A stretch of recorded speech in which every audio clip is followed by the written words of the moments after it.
வந்து உங்களுக்கு பயங்கர கைத்தட்டல் இருந்துச்சு, அது எப்படி பாக்குறீங்க? ரொம்ப மகிழ்ச்சி. இவ்வளோ அன்புக்கு நான் வந்து திருப்பி அவங்களுக்கு என்ன செய்ய போறேன் அப்படின்னு எனக்கு தெரியல. கட்டாயம் என்னுடைய பாப்பா தமிழ் முழக்கம் ஷாகுல் ஹமீது அவர்கள் மேல இருக்கக்கூடிய அன்பு தான் அந்த வெளிப்பாடு அப்படின்னு நினைக்கிறேன். நான் நிறைய கடமைப்பட்டிருக்கேன். அதுக்கு உண்மையும் நேர்மையுமா களத்துல இறுதி வரைக்கும் சமரசம் இல்லாம இருப்பேன் அப்படிங்கிற உறுதிமொழியை கொடுக்குறேன். சீமான் அவர்கள் வந்து உங்ககிட்ட வேட்பாளர் அறிவிக்கும்போது இந்த விஷயத்த நீ பண்ணுப்பா, சரியா செயல்பட்டலாம் அப்படின்னு சொன்னா என்ன விஷயத்த சொன்னாங்க? உறுதியா நில்லுங்க, எதுக்கும் கவலைப்பட வேண்டாம், ஏறி அடிச்சிடலாம் அப்படிங்கிற எப்போதும் அந்த உத்வேகத்தை தருவாங்க. எதுக்குமே ஒரு தடை இல்லை. அதுதான் எந்த கட்சியிலும் இல்லாத ஒரு சுதந்திரம், கட்டுப்பாடுடைய சுதந்திரம். நமக்கே நம்மளுடைய வரையறையோட அந்த சுதந்திரம் வந்து நாம் தமிழர் கட்சியும் தலைமையும் நமக்கு தந்துருக்காங்க.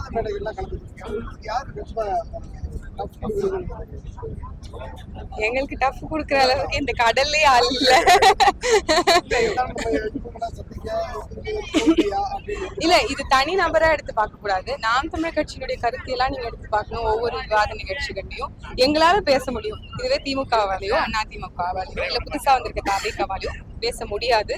அந்த மாதிரி செயல்பாடுகள் தான் இந்நாள் வரைக்கும் அவங்களுடைய கலப்பணியில இருக்கு. நாம் தமிழர் கட்சிக்கு அப்படி கிடையாது. நாம் தமிழர் கட்சி எதிர்த்து ஆடணும், எதையும் துணிந்து எதிர்கொள்ளக்கூடிய ஆற்றல் மிக்க கொண்ட ஒரு கட்சி அப்படிங்கறதுனால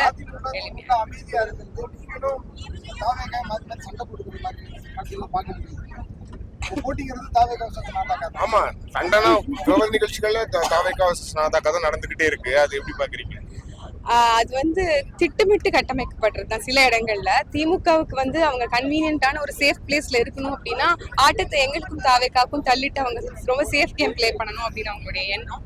ஆனா அதெல்லாம் இல்ல. எங்களுக்கு வந்து திமுக வந்து பிரதான எதிர்கட்சியாக இருக்கு, இன்னைக்கு ஆளுகிற கட்சி அப்படிங்கறனால திமுகவும் அதிமுகவும் எப்படி ஒரே குட்டையில ஊர்ன மட்டைகளோ புதுசா வந்திருக்க தாவேக்காவுக்கும் எந்த மாற்றும் இல்லை அப்படிங்கறனால உங்களை போற போக்குல லேசா தட்டி விடுறதுதான். அதெல்லாம் ஒண்ணு பெருசாலாம். இப்போ விவாத நிகழ்ச்சி வரும்போது அது விவாதமா இல்லாம கருத்தியல் ரீதியா இல்லாம சண்டை போடுறதா இருக்கட்டும், செருப்பு தூக்கி எறிய மாதிரியான விஷயங்கள்லாம் நாம் தமிழர் கட்சி சார்பாக நடக்குது.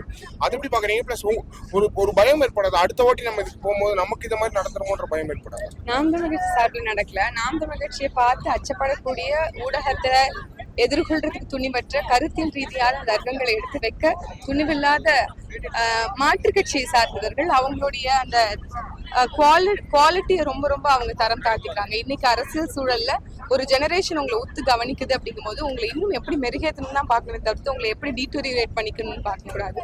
அதைத்தான் வந்து இன்னைக்கு திராவிட கழகம் செய்து இதைத்தான் பெரியாரினுடைய பக்த சீடர்களுக்கு பெரியார் சொல்லி கொடுத்தாராங்கிற கேள்விதான் நமக்கு நெக்ஸ்ட்ல வருது. பயம்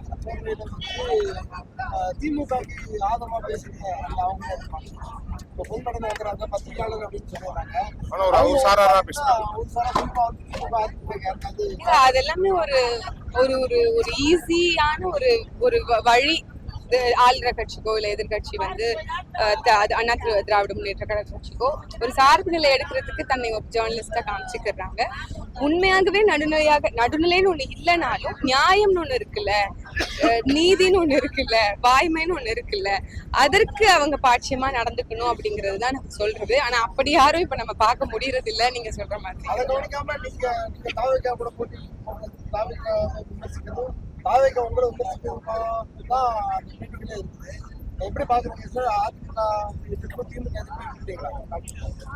நாங்க எல்லாரையும் சம அளவுல தான் எதிர்த்துட்டு இருக்கோம்.